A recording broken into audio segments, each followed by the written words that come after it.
up here in Van Nuys as a young child, and I went to Hazeltine Elementary, and I had always seen this building here, and I just never knew what this building was. In high school, I was in football, I believe my junior year, and in practice, I was talking to a teammate about God. We were having a conversation about God, and I was telling him how I did not believe in God, there's no such thing as God, and God doesn't exist, he's not real.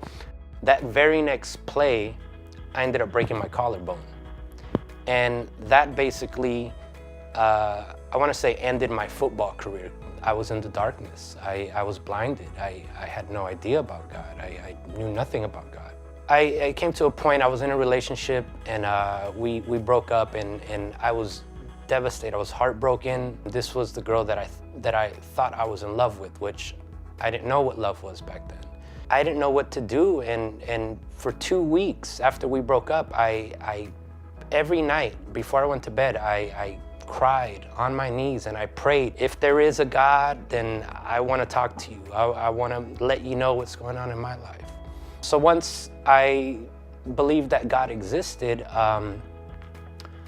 I needed to find a Christian church. My family grew up Catholic, and they were taking me to Catholic church.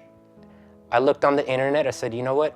I want to go to a Christian church. So I looked on the internet, and I happened to see Foursquare Church, and it was right down the street from the school that I went to the elementary. Within 5 minutes, the pastor started speaking of Judah and Judah's family and how immoral Judah was and the bad things that Judah did, but yet God still chose Judah. I know he was speaking to me. I know God was speaking to me at that point. So I started learning more and more, and that's when God revealed to me that I need to get baptized. So I said, you know what? I'm gonna get baptized here at the church on the way.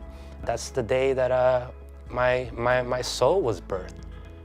Being united with Christ has been just amazing for me. This past year for me has been so amazing. It's just made such a difference in my life, my family's lives, my co-workers, whoever I come across. Jesus is in me. Christ is in me.